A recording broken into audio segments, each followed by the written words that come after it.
மனம் அப்படிங்கிறது ஒரு கருவி. மனம் தான் நம்ம இந்த எண்ணங்களை எல்லாம் உருவாக்குது. ஆத்ம விசாரணை பண்ணணும். Frequency attracts frequency. இண்டிவிஜுவலுடைய பங்கு வந்து ரொம்ப முக்கியம். சமுதாய சீரழிவுக்கு முக்கியமான காரணமா அது இருக்கு. சோசியல் மீடியா பார்த்து பார்த்து வந்து அவங்களுடைய பிரெயின் ஃபங்க்ஷன் கூட நடக்காத மாதிரி வச்சிருக்காங்க. We create our own reality. விவேகானந்தர் சொல்றாரு, உங்களுடைய எண்ணங்களை ஃபர்ஸ்ட் கவனிச்சீங்கன்னாக்கா அது சொற்களாக மாறும். சொற்கள் வந்து செயல்களாக மாறும். செயல்கள் வந்து பழக்கங்களாக மாறும். பழக்கங்கள் வந்து நம்முடைய குணநலன்களாக மாறும். ஞானத்தமிழ் தளத்தில் இணைந்திருக்கும் அனைவரையும் மகிழ்ச்சியுடன் வரவேற்கிறேன். ஃபர்ஸ்ட் இறைவன் எங்க இருக்கான் அப்படின்னு சொல்லி பார்த்தோம். அடுத்து வந்து இறை நீதி, லா ஆஃப் கர்மா. மனதில் என்ன நினைக்கிறோமோ அந்த தாக்கங்கள் கூட நமக்கு வந்து விளைவுகளா வரும். காஸ் அண்ட் டிஃபெக்ட் அப்படின்னு சொல்லி பார்த்தோம். அதாவது கர்மா. நம்ம நினைச்சுக்கிறோம், நம்ம நினைக்கிறது வந்து யாரையுமே எதுவுமே பண்ணாது, நம்ம நினைக்கிறது உங்களுக்கு தெரிய போகுதா அப்படின்னு சொல்லி நம்ம நினைச்சுக்கிறோம். பட் அப்படி இல்லை. நம்ம நினைக்கிறது எல்லாமே கூட நமக்கு திரும்ப விளைவுகளா வரும். என்னன்னா நம்ம வந்து ஒரு செயல் வடிவில் செய்யறது வந்து உடனே வரும். ஆனா வந்து நம்முடைய எண்ணங்கள் நம்ம மத்தவங்களுக்கு தீங்கு நினைச்சோம்னா அது கொஞ்ச நாள் கழிச்சு வரும். அதனால நமக்கு தெரியதில்லை. நம்ம என்ன நினைச்சுக்கிறோம் அவங்களுக்கு தெரிய போறது இல்லை அப்படின்னு சொல்லி நினைச்சிட்டு எண்ணிட்டு இருக்கோம் அப்படின்னு சொல்லி நான் போன வாரம் கிளாஸ்ல சொன்னேன். ஸோ நம்முடைய எண்ணங்கள் கூட நல்லா இருக்கணும் அப்படின்னு நம்ம யோசிக்கணும். மற்றவங்களை பத்தி நமக்கு நினைக்கிறதுக்கு எந்த ரைட்ஸும் கிடையாது. உண்மையா சொல்ல போனா அது அவங்களுடைய ஜேர்னி, அவங்களுடைய வாழ்க்கை, அவங்க வாழ்ந்துட்டு இருக்காங்க. அவங்கள பத்தி நம்ம எதுக்கு நினைக்கணும் அப்படின்னு சொல்லி நம்ம நினைக்கணும். இன்னைக்கு வந்து அந்த எண்ணங்களுடைய தாக்கம் எப்படி இருக்கும் அப்படின்னு சொல்லி நம்ம பார்க்கலாம். ஸோ நான் சொன்ன மனம் அப்படிங்கிறது ஒரு கருவி. அந்த கருவி வந்து எண்ணங்களை உருவாக்குது. நம்முடைய மூளையும் மனமும் சேர்ந்து, மெயினா மனம் தான் நம்ம இந்த எண்ணங்களை எல்லாம் உருவாக்குது. மற்றவர்களுடைய எண்ணங்கள் நம்மளை எப்படி தாக்குது, நம்மளுடைய எண்ணங்கள் மற்றவர்கள் எப்படி தாக்குது அப்படின்னு சொல்லி இன்னைக்கு நம்ம பார்க்கலாம். இந்த உலகத்துல வந்து வாழ்க்கையில வந்து வரக்கூடிய சிக்கல்கள், துன்பங்கள் எல்லாத்துக்குமே வந்து நம்ம என்ன நினைக்கிறோம், வெளியில் இருக்கிற சூழ்நிலைகள், மற்றவர்களை தான் நம்ம பிளேம் பண்றோம். இவங்கனால எனக்கு இப்படி ஆயிடுச்சு, இந்த சூழ்நிலை நான் வேற எங்காவது இருந்திருந்தேன்னா, வேற கண்ட்ரில பிறந்தேன்னா, வேற ஊர்ல இருந்தா வேற மாதிரி இருப்போம் அப்படின்னு நம்ம நினைச்சிட்டு இருக்கோம். அதே மாதிரி பணக்கார குடும்பத்துல பிறந்தா எந்த பிரச்சனையுமே இல்லை அப்படின்னு நினைச்சுக்கிறோம். ஏழ்மையான குடும்பத்துல பிறந்தா எல்லா துன்பங்களும் நமக்கு வருது அப்படின்னு நினைச்சுக்கிறோம். பட் உண்மையான பிரபஞ்ச நியதி என்ன அப்படின்னு கேட்டீங்கன்னாக்கா, எதுவுமே வெளியிலிருந்து வர்றதில்ல. நம்ம வந்து நம்முடைய வாழ்க்கைக்கு பொறுப்பெடுத்துக்கணும். நம்முடைய வாழ்க்கையை நம்ம தான் செதுக்கிட்டு இருக்கோம். சிற்பிகள் மாதிரி நம்முடைய வாழ்க்கையை நம்ம செதுக்கிட்டு இருக்கோம் அப்படின்னு சொல்லி நம்ம நினைச்சுக்கணும். புறநானூர்ல வந்து கணியன் பூங்குன்றனார் சொல்றாரு, தீதும் நன்றும் பிறர் தரவாரா. அது வந்து ஒரு சின்ன ஒரு சென்டென்ஸா உங்களுக்கு தெரியலாம். பட் உண்மை என்ன அப்படின்னா அதுதான் உண்மை. தீமையாகட்டும் நன்மையாகட்டும் அதை வந்து நாம தான் உண்டாக்கிக்கிறோம் அப்படின்னு சொல்லி நம்ம ஏற்றுக்கொள்ளக்கூடிய நிலையில தான் நம்ம இருக்கோம். பட் அதே தான் சொல்றாங்க, you create your own reality. நம்முடைய வாழ்க்கையை நம்மால் செதுக்க முடியும். நாம் சிற்பிகளாக மாறி நம்ம வாழ்க்கையை நம்மால செதுக்கிக் கொள்ள முடியும் அப்படின்னு சொல்லி நம்ம புரிஞ்சுக்கணும். அதே மாதிரி எண்ணம் போல் வாழ்க்கை அப்படின்னு சொல்லுவாங்க பாத்தீங்கன்னா, நம்ம எண்ணங்களை வந்து சரி செஞ்சுட்டே இருக்கணும். மற்றவர்களுடைய எண்ணங்கள் நம்மளை தாக்காம நம்ம பாதுகாத்து கொள்ளணும். 2வது நமக்கு வரக்கூடிய எண்ணங்கள் கூட நம்முடைய குணங்களை பொறுத்து நமக்கு கூட எதிர்மறையான எண்ணங்கள் வரும். 4 வகையான எண்ணங்கள் இருக்கு. ஒண்ணு வந்து டிசாஸ்டர்ஸ் தாட்ஸ், 2வது நெகட்டிவ் தாட்ஸ், 3வது வந்து பாத்தீங்கன்னா பாசிட்டிவ் தாட்ஸ், இன்னொன்னு வந்து மிராக்குலஸ் தாட்ஸ். நமக்கு வரக்கூடிய எதிர்மறை எண்ணங்களையும் அந்த டிசாஸ்டர்ஸ் அழிவு தரக்கூடிய எண்ணங்களை கூட நம்ம வந்து பாசிட்டிவ் தாட்ஸாவும் மிராக்குலஸ் தாட்ஸாவும் மாத்த முடியும் நம்மால. நமக்கு அதுக்கு ஒரு அவேர்னஸ் வேணும். அந்த அவேர்னஸ் வந்து லெவல் இன்க்ரீஸ் பண்ணணும் அப்படின்னா சொன்ன மாதிரி நம்ம அந்த புத்தகங்கள் படிக்கிறதாகட்டும், தியானம் செஞ்சு நம்முடைய அவேர்னஸ் கான்சியஸ் லெவல் வந்து அதிகப்படுத்திக்கணும் அப்படின்னு அந்த இடத்துல சொல்றேன். பாரதியார் கூட என்ன சொல்றாரு, எண்ணிய முடிதல் வேண்டும். நம்ம என்ன நினைக்கிறோமோ அது முடிக்கணும். சோ நல்ல எண்ணங்களா நினைக்கணும் முதல்ல. அப்படி என்ன நினைக்கிறோமோ அது வந்து நல்ல செயல்களாக முடிய வேண்டும். எண்ணிய முடிதல் வேண்டும், நல்லனவே எண்ணல் வேண்டும். என்றது கூட நம்ம நல்ல விஷயங்களை தான் எண்ணணும் அப்படிங்கிறாரு. திண்ணிய நெஞ்சம் வேண்டும். அது கூட நமக்கு ஒரு தைரியம் வேணும். இப்படி பண்றது தப்போ, இப்படி பண்ணா நம்மள தப்பா நினைச்சுக்குவாங்களோ அப்படின்னு கூட நம்ம நினைச்சிருப்போம். பட் அப்படி கிடையாது. அதுக்கு கூட நமக்கு ஒரு கரேஜ் வேணும். திண்ணிய நெஞ்சம் வேண்டும். தெளிந்த நல்ல அறிவு வேண்டும். நம்முடைய அறிவு, பகுத்தறியும் திறன், அது வந்து மனிதர்களுக்கு மட்டும்தான் கொடுக்கப்பட்டிருக்குது. அந்த பகுத்தறியும் திறனை வச்சு, நம்முடைய நல்ல அறிவை வச்சு, ஒரு தெளிந்த நல்லறிவோட நம்முடைய எண்ணங்களை நம்ம உருவாக்கணும். தைரியம் வேணும். திண்ணிய நெஞ்சம் வேண்டும். நல்லனவே எண்ண வேண்டும். அப்புறம் எண்ணியதை முடிக்க வேண்டும் அப்படின்னு சொல்லி பாரதியார் சொல்றாரு. நமக்கு நிறைய எண்ணங்கள் வந்துட்டு இருக்கு. 62,000 எண்ணங்கள் வரும்னு ஆவரேஜா கண்டுபிடிச்சிருக்காங்க. நிறைய எண்ணங்கள் பாத்தீங்கன்னா ரிப்பீட்டேட்டிவ் தாட்ஸா இருக்கும். சோ ஒரு தாட் வந்திருக்கும், அதே தாட் வந்து திரும்ப திரும்ப வந்துட்டு இருக்கும் நம்ம கிட்ட. நம்ம அந்த தாட்ஸ வந்து அதனாலதான் வந்து ரமண மகரிஷி கூட சொல்ல சும்மா இரு அப்படின்னு. சும்மா இருன்னா செய்களால் மட்டும் கிடையாது. நம்முடைய தாட் ஒரு ஒரு பொருளை பார்க்கிறோம்னு வச்சுக்கோங்களேன். அந்த பொருள் வந்து என்ன? கலர் என்ன? அது அது எப்படி வந்தது? எங்கிருந்து? அப்படியே அந்த ஒரு பொருளை சார்ந்து ஏகப்பட்ட தாட்ஸ் நமக்கு வந்துட்டே இருக்கும். அத வந்து ஆக்சுவலா இன்னர் சாட்டர் அப்படின்னு கூட சொல்லலாம். நம்ம மனசுக்குள்ள வந்து கன்டினியூஸா உரையாடல் நடந்துட்டே இருக்கு. அந்த உரையாடலை கூட நம்ம கவனிக்கணும். அப்சர்வர் எஃபெக்ட் அப்படின்னு சொல்லுவாங்க. அந்த உரையாடல் நம்ம கவனிக்க கவனிக்க உரையாடல் கூட நின்றும். இது தேவையில்லாத உரையாடல். எதுக்கு இது மாதிரி எனக்கு வருது அப்படின்னு சொல்லி நம்ம ஒரு ஆத்ம விசாரணை பண்ணணும். அதே மாதிரி எனக்கு தெரிஞ்ச ஒருத்தர் சொல்லுவாரு, இந்த மாதிரி எண்ணங்கள் எதுக்கு எனக்கு எதுக்கு இந்த மாதிரி எண்ணங்கள் வருது அப்படின்னா டக்குன்னு உடனே அந்த அவேர்னஸோட அந்த எண்ணங்களை வந்து அவரு பாக்குறாரு. பார்க்கும்போது அந்த எண்ணங்கள் கூட மாறக்கூடிய சக்தி கொண்டதாக மாறுதுன்னு நம்ம யோசிக்கணும். இன்னொன்னு உதாரணம் சொல்ல அப்படின்னா டிவில வந்து நம்ம பார்த்துட்டு இருக்கோம், நிறைய அட்வர்டைஸ்மெண்ட் வருது. அதையே திருப்பி திருப்பி போடுவாங்க. மெயினா பாத்தீங்கன்னா இந்த குழந்தைகளுக்கு வந்து அந்த டிவில போடுற அட்வர்டைஸ்மெண்ட், அதுல வர நிகழ்ச்சிகள், வசனங்கள், அந்த வசனத்தை கூட அந்த குழந்தை அப்படி பேச ஆரம்பிச்சிடும். சின்ன குழந்தையில இருந்து பாத்தீங்கன்னாக்கா ஒரு ஒரு 4 வயசு 5 வயசு ஆகும்போது அதுல வர அட்வர்டைஸ்மெண்ட் அப்படியே நடிச்சு காட்டுறது, அப்படியே பேசக்கூடிய திறமைக்கு வந்து போயிடுது. Boost the secret of my energy அப்படி. உண்மை அதுங்களா? பூஸ்ட் தான் நம்மளுடைய எனர்ஜியோட சீக்ரெட்டா? ஒரு உதாரணத்துக்கு நான் சொல்றேன். அந்த மாதிரி ஒருத்தருங்க வந்து சொல்லிட்டாங்க அப்படிங்கறதுக்காக நம்ம வந்து பகுத்தறிஞ்சு நம்ம அது நல்லதா கெட்டதா நம்ம வந்து ஆராய்ச்சி பண்ணி நம்ம எடுத்துக்கூடிய நிலைமையில் நம்ம நம்ம இருக்கலாம். பட் ஆனா குழந்தைகளை நீங்க நினைச்சு பாருங்க. அதுல வரக்கூடிய நிகழ்ச்சிகள் பூரா அவங்களுடைய ஆழ்மனதுல போய் பதிஞ்சிரும். இன்னொன்னு பாத்தீங்கன்னா 7 வயசு வரைக்கும் அவங்க என்னென்னலாம் வந்து எடுத்துக்கிறாங்களோ அது எல்லாமே வந்து அவங்களுடைய ஆழ்மனதுல பதிஞ்சிட்டு அது வந்து ஃபியூச்சர் வரைக்கும் அது அப்படி வெளியில வந்துட்டே இருக்கும் அப்படின்னு சொல்றாங்க. இந்த ஆழ்மனத்தில் வர பதிவு வந்து கொஞ்ச நாள் கழிச்சு திருப்பி வெளியில வரும். நான் இதை பார்த்தேன். இன்னொன்னு அந்த அட்வர்டைஸ்மெண்ட் எல்லாம் பார்த்துட்டு அந்த குழந்தைய வந்து ஒரு கடைக்கு போனோம் அப்படின்னா அதுதான் வேணும் அப்படின்னு சொல்லி அந்த குழந்தைய வந்து அங்க நின்று ரகலை பண்ணுவாங்க, பார்த்திருக்கீங்களா? அதை வாங்கி தராம வெளியிலே வரமாட்டாங்க ஒரு கடையில இருந்து. சோ அதெல்லாமே அவ்வளவு தாக்கத்தை உண்டாக்குது அப்படின்னு சொல்லி நான் சொல்ல வரேன். இந்த எண்ணெய் வந்து இந்த ஆழ்மனதில் இருக்கக்கூடிய பதிவு பூரா என்ன பார்த்தீங்கன்னாக்கா வந்து ஒரு ஒலிபரப்பாகுது. எங்க ஒலிபரப்பாகுது? பிரபஞ்சத்துல ஒலிபரப்பாகுது.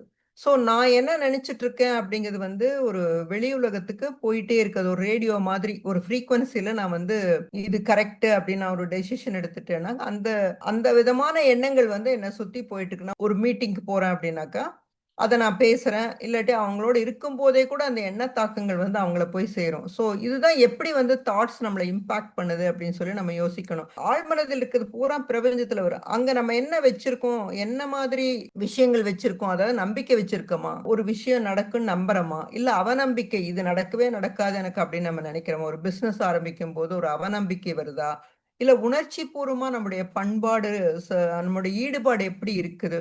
இந்த வேலை செய்யணுமா? வேண்டாமா? அது மாரி நெறைய உணர்ச்சியற்ற நிலையில அத சாதாரணமா எடுத்துக்கிறோமா? நெறைய எண்ணங்கள் வருது. அந்த எண்ணங்கள நம்ம எப்படி ஹேண்டில் பண்றோம்? அந்த எண்ணத்துடைய தாக்கத்த நம்ம எப்படி எடுத்துக்கோ சொன்ன மாரி நெறைய அட்வர்டைஸ்மென்ட் வருது. எல்லா அட்வர்டைஸ்மென்ட்டும் டிவிலருந்து நம்ம எடுத்துக்கலாம். நம்மளாகட்டும், குழந்தைங்களாகட்டும் எல்லாம் எடுத்துக்கலாம். பொலிட்டிக்கல் இன்ட்ரெஸ்ட் இருக்கும்.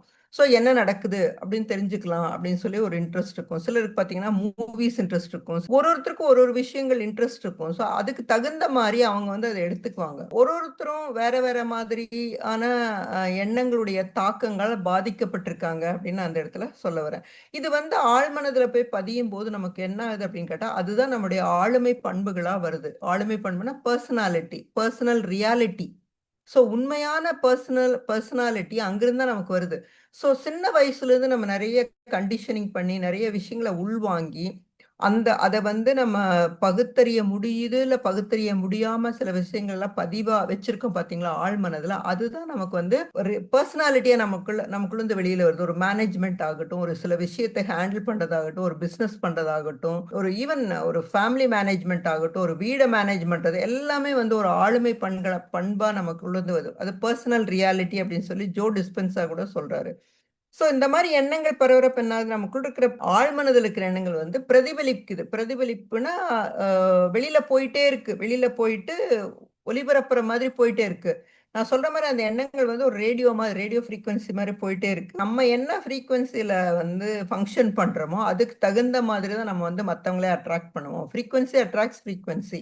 எப்பவுமே வந்து வாழ்க்கை சந்தோஷமா போயிட்டு இருக்காது. சேலஞ்சஸ் இருக்கும், சவால்கள் இருக்கும். அதையும் தாண்டி பரவால்ல இந்த சவால்கள் வந்து தொடர்ச்சியா இருக்காது. அதுலருந்து வெளில வந்துருவோம்னு ஒரு நம்பிக்கை தன்னம்பிக்கை இருக்கும்போது, அந்த மாரி ஒரு சந்தோஷமான நிலைமையில நம்ம எப்போ இருக்கணும் அப்படின்னு முடிவு பண்ணிட்டா, அதுக்கு தகுந்த மாதிரி அந்த ஃப்ரீக்வென்சில இருக்கிற மக்கள வந்து நம்ம அட்ராக்ட் பண்ணுவோம். அந்த ஃப்ரீக்வென்சி இருக்க மக்கள் தான் நம்மளோட இருப்பாங்க அப்படின்னு சொல்லி நம்ம புரிஞ்சுக்கணும். என்ன வேணாலும் நம்மள சுத்தி நடக்க மன உறுதி இருக்கவங்க வந்து அவங்களுடைய எண்ணங்கள தீர்க்கமா இருப்பாங்க.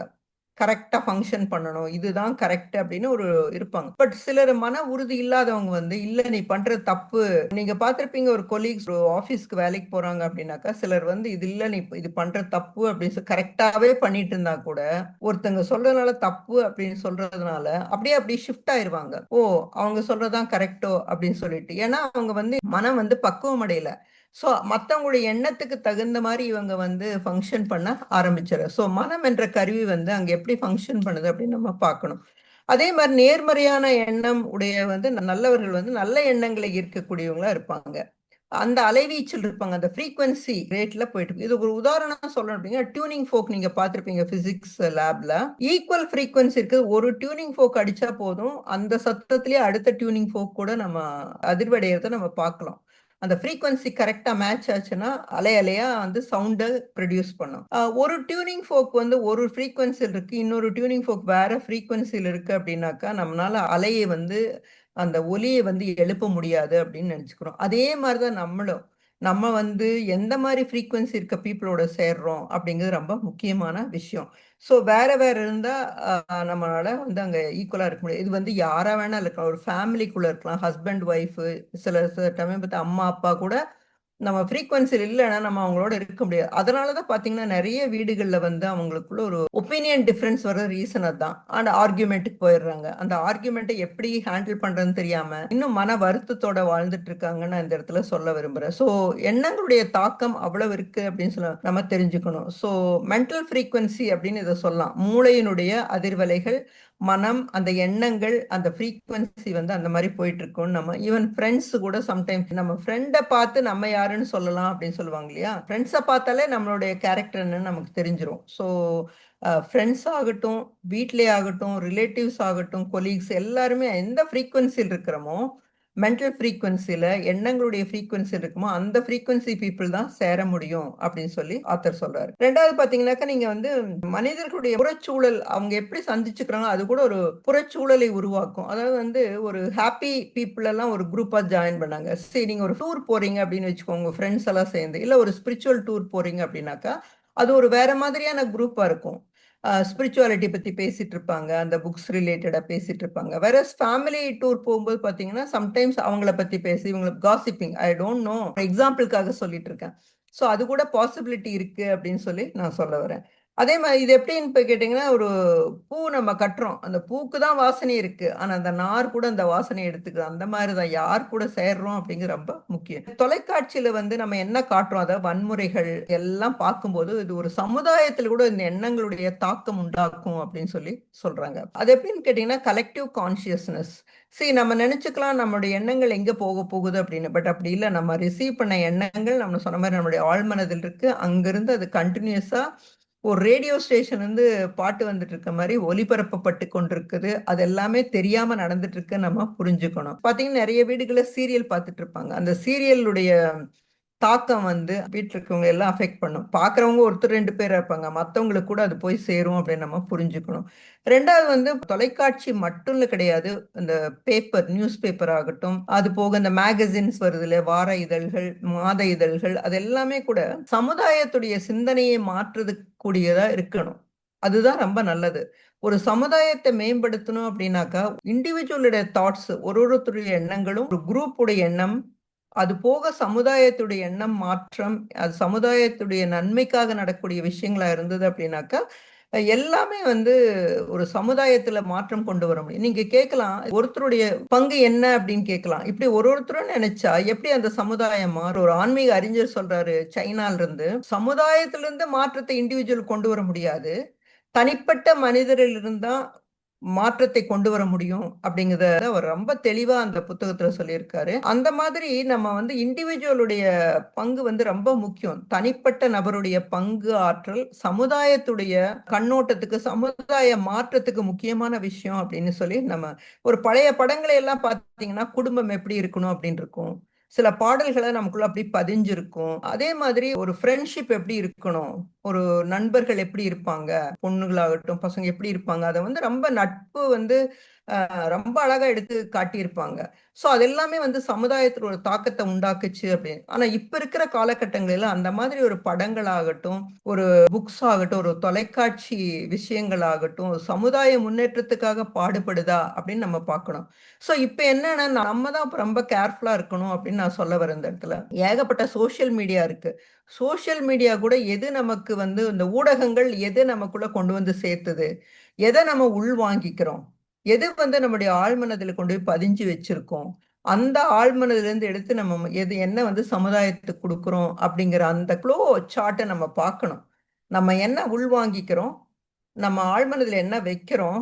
அது வந்து நம்மளுடைய பெர்சனாலிட்டியா மாறுது. ஆளுமை பண்பா மாறுது. சிலர் பார்த்திருக்கீங்கன்னா, இது ஏமாத்துறது தப்பில்ல அப்படின்னு கூட இருக்கலாம். ஊடகங்கள் வந்து நமக்கு அந்த மாரி ஒரு விஷயங்கள குடுக்குது. அந்த விஷயத்த நம்ம எடுத்துக்கிறோமா? எடுக்காம கூட இருக்கலாம் இல்லையா? அந்த இடத்துல நம்ம அவேர்னஸ் இருந்தா, அந்த மாரி விஷயங்கள் நம்ம எடுக்க மாட்டோம் அப்படின்னு நம்ம தெரிஞ்சுக்கணும். அதே மாரி இந்த செய்திகள், இது எல்லாமே வந்து நம்ம பார்க்க வேண்டிய விஷயங்கள். இப்ப பார்த்தீங்கன்னா, இப்போ நான் இன்னைக்கு கூட பார்த்தேன். அந்த சின்ன ஸ்கூல் பசங்கலாம் எப்படி பாதிக்கப்படுறாங்க. டீச்சர்ஸ் வந்து அடிக்க முடியாது. டீச்சர்ஸ் மிரட்ட கூட முடியாது. எதுவுமே பேச முடியாது அப்படின்னா, அவங்க எப்படி பாடம் சொல்லிக் குடுக்க முடியும்? அவங்கள எப்படி ஒழுங்குபடுத்த முடியும்? ஒரு உதாரணத்துக்கு நான் சொல்றேன். அவங்கள நான் தப்புன்னு சொல்லல. அந்த மாரி ஒரு காலகட்டத்தில நம்ம வாழ்ந்துட்டு இருக்கோம். நம்ம வந்து ரொம்ப கேர்ஃபுல்லா இருக்கணும் அப்படின்னு சொல்ல வரேன். அதுக்காக பயப்பட வேண்டியதில்ல. நம்ம வந்து எவ்வளவு அலர்ட்டா, எவ்வளவு அவேரா இருக்கணும்னு நம்ம யோசிச்சு பார்த்துக்கணும். காம உணர்ச்சி அப்படிங்கிறது நம்ம உடலோட வந்திருக்கு. அதை நம்ம எப்படி காதல் அப்படின்னு சொல்லியும், இப்படிதான் வாழணும் அப்படின்னு சொல்லி ஒரு படங்கள் எல்லாம் போட்டு காட்டி, அந்த அதை வந்து ஒரு சம்பாதிக்கிற வேலையா, ஒரு காட்சி பொருளா ஆக்குறது. அது எல்லாமே வந்து தப்பான விஷயங்கள். அத பார்த்து மத்தவங்க எத்தனையோ இந்த நான் சொன்ன மாரி சமுதாய சீரழிவுக்கு முக்கியமான காரணமா அது இருக்கு அப்படின்னு சொல்லி. எண்ணங்கள் வந்து அப்படி போய் நம்மளுடைய ஐம்புலன்களால அத வாங்கி கொண்டு போய் ப்ராசஸ் பண்ண முடியாம நெறைய வருது நமக்கு. அது எப்படி ப்ராசஸ் பண்ணணும்னு தெரியாம, நம்ம நெறைய சமுதாயமே அதுல சிக்கிக்கொண்டு சீரழிகிறது அப்படின்னு நம்ம புரிஞ்சுக்கணும்.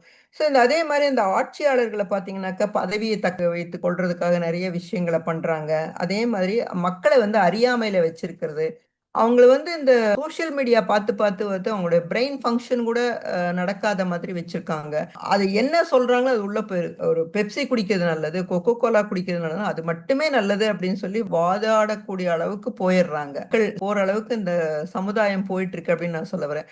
இது எல்லாத்தையும் தாண்டி இந்த ஆன்மீக அறிஞர்கள் இந்த மாரி சமுதாயத்த மேம்படுத்தணும் அப்படின்னு சிலர் வந்து என்னதான் சொன்னாலும், மக்கள் வந்து அத கேட்க ரெடியா இல்ல. அத வந்து அவங்க எடுத்துக்கிற நிலைமையில இல்ல. ஏன்னா, அவங்க ஒரு ஸ்டேஜ் தாண்டி போயிட்டாங்க. அங்கருந்து அவங்களால திரும்பி வர முடியல அப்படின்னு கூட நம்ம இந்த இடத்துல பார்க்க வேண்டிய விஷயமா இருக்கு. அதே மாரி எண்ணங்களோட இந்த ஆற்றல புரிஞ்சுட்டு, நம்மை புற சூழ்நிலை தான் உருவாக்குது அப்படின்னு சொல்லி, புற சூழ்நிலையில நம்ம சிக்கிக் கொள்ளாம, பிற காரணிகள் எதுவுமே இல்ல அப்படின்னு சொல்லி நம்ம சிந்திச்சு பார்க்கணும். சிந்தனை ரொம்ப முக்கியம். அதாவது we create our own reality. நம்ம ரியாலிட்டிய, நம்முடைய வாழ்க்கைய நம்மால செதுக்க முடியும். தீதும் நன்றும், கெட்டது ஆகட்டும், நல்லதாகட்டும் வெளியிலிருந்து வராது. நமக்குள்ள இருந்து தான் வருது. ஏன்னா, நம்ம இவ்வளவு வந்து நம்மள வந்து யோசிச்சு, நம்ம பகுத்தறிவ யூஸ் பண்ணி நம்முடைய வாழ்க்கைய நம்ம நடத்தி செல்லணும் அப்படின்னு சொல்லி தெரிஞ்சுக்கணும். அதே மாரி நம்ம எப்படி அளக்குறோமோ, அதே மாரி தான் கடவுள் கூட, பிரபஞ்சம் கூட நமக்கு அளக்கும். அதான் நம்ம கிள்ளி குடுக்குறோம். ஒருத்தவங்க கிஃப்ட் குடுக்குறோம் அப்படி சின்னதா குடுக்குறோமா?